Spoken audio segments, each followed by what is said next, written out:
Hello, my name is Chris Hale. I'm a Navy veteran and CEO of GI Jobs, and I'd like to welcome you to Franchising 101. For over 20 years, you've come to trust GI Jobs to help connect you to civilian opportunity, to what we call the 3 E's: employment, education, and entrepreneurship. For the next few minutes, I'd like to talk with you about starting your own business and debunking a few myths along the way. Let's get a few of those out of the way now. You don't need a lot of money. You don't need business experience, and you don't need to buy a restaurant. To realize your dreams of owning your own business through a franchise, all you need is what the military has already given you. That's it, period. So buckle up for a quick tour of the world of franchising, where we're going to debunk, demystify, and deliver what being your own boss really looks like. By the way, if you would like to take a look at current franchise opportunities, go ahead and click the link in the webinar to access our Franchise Spotlight on-demand webinars. So, on to our biggest myths. Number one, it's just restaurants. Listen, I hear this all the time. McDonald's, Subway, Dave Thomas, and Wendy's. That's franchising, right? That's what most people think. But the truth is that franchises come in all shapes and sizes in every industry imaginable. Just to name a few: home maintenance, junk hauling, parking lot and athletic field striping, pest control, home health care, business cost reduction, tutoring, fitness. A lot of veterans interested in fitness, personal wellness, furniture repair, food preparation. So lots of other opportunities. It's not just about opening a restaurant. Myth number two, you need business ownership experience. Well, listen, you do need to attend training. You do need to follow a plan, and you do need to work hard.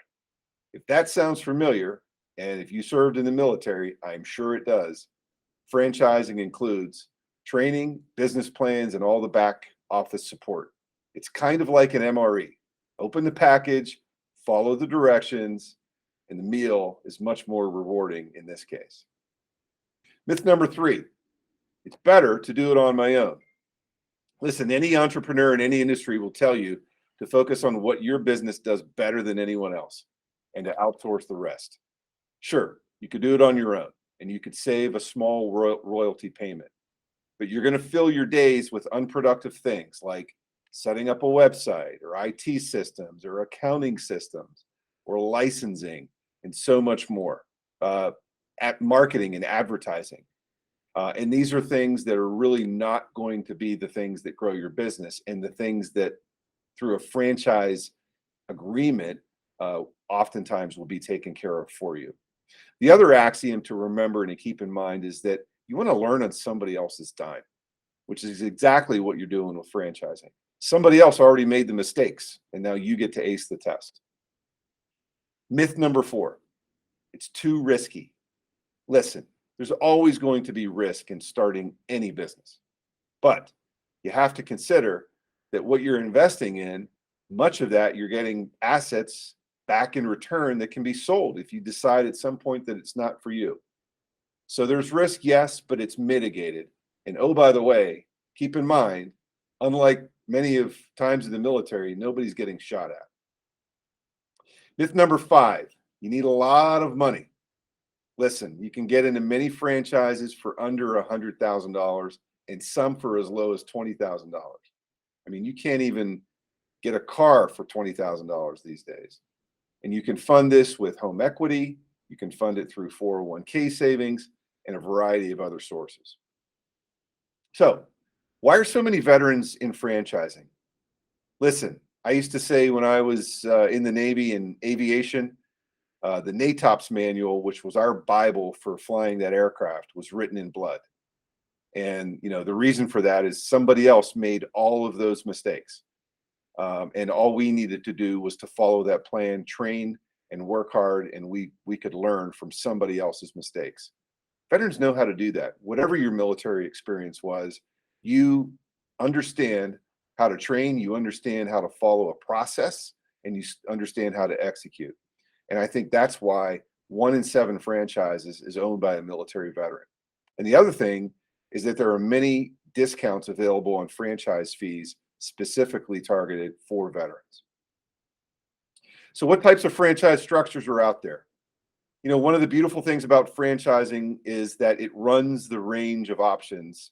It runs the gamut. There are side hustles that you can get involved in while keeping your day job.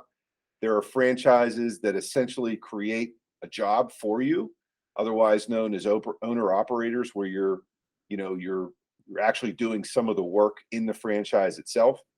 And then there are bigger franchises that allow you to hire a staff who does the work, performs the service, and you focus on managing the business and taking care of customers.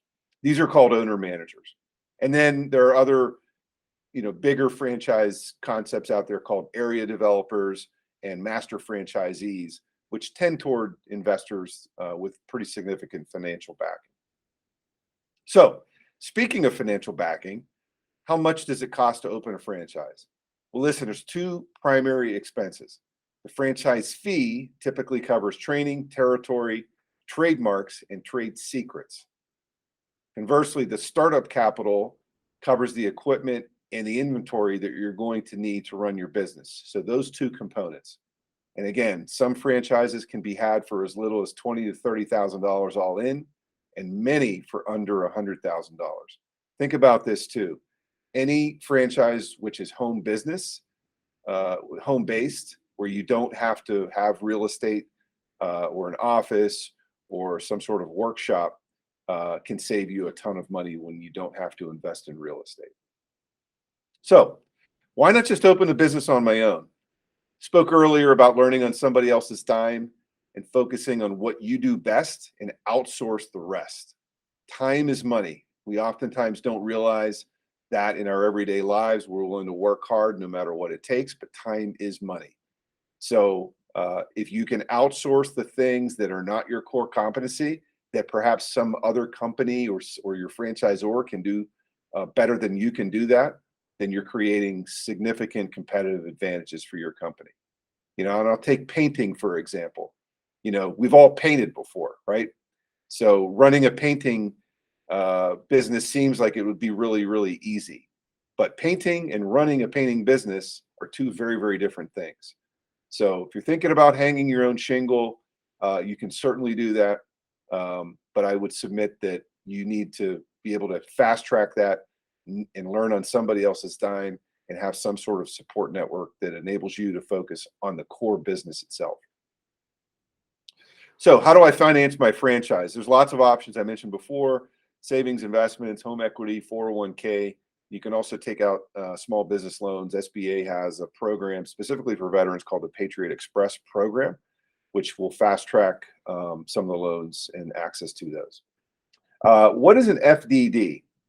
Listen, when you buy any business, you're going to have to conduct due diligence. And the beautiful part about franchising is that they've made it very easy. The FTC regulates the franchise industry, and they have created a document called a franchise disclosure document, or an FDD, that sort of encapsulates all of the due diligence that you would otherwise have to do.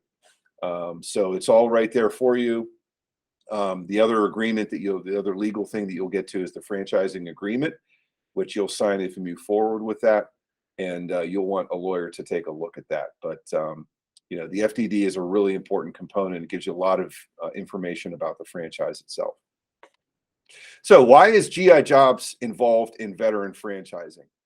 Like I said, we're all about connecting the military community to civilian opportunity in those 3 E's: employment, education, and entrepreneurship. Our parent company, Victory, is a veteran-owned business. We founded the National Veteran-Owned Business Association, which is a nonprofit that certifies businesses as veteran-owned. We also founded Vetrapreneur Magazine and the Vetrapreneur of the Year Awards program. So we own and operate a website called buyveteran.com, which encourages all Americans to support veterans by purchasing goods and services from businesses that they own and operate. So as you can see, we've been really involved in veteran entrepreneurship from the very start and very keenly interested in creating business opportunities for veterans that own businesses or own franchises. So what is the process for owning a franchise? Well, you're already well on your way. The GI Jobs virtual franchise coach system was designed to speed you along. After watching this Franchising 101 webinar, it's time to determine the type of franchise you might want to own. And there's lots of options, but we recommend narrowing that down to 2 or 3. You're welcome to look at a lot of the content we have on our website, or to watch a lot of our franchise spotlights to help you choose, which is where we bring franchisors and oftentimes franchisees within those systems directly to you, and enable you to ask questions to them directly. And then the next step is to directly schedule a 20-minute phone call with someone from that franchise to see if it's a good mutual fit. And you can do that directly from those franchise spotlights. From there, you'll typically be sent an FDD, and then you'll visit with the franchisor on a discovery day. That may happen virtually. It could be in person. And if you need financing, that can take anywhere from maybe 1 to 3 months. And then you close your deal. So all in, it could be done and has been done in as little as 30 days. More often, it takes a couple of months, and sometimes it can take longer than several months. The good news is that you control most all of the pace for that process. So listen, in conclusion, I hope that you found this information informative. This concludes our Franchising 101, and you're now well on your way to business ownership. I encourage you to take the next step by watching our franchise spotlights and setting appointments to talk directly with those franchisors by going to the link that we provided here. I applaud you, I really do, for taking the leap, and I wish you all the best as you begin your life-changing journey into owning and operating your own business. Best of luck.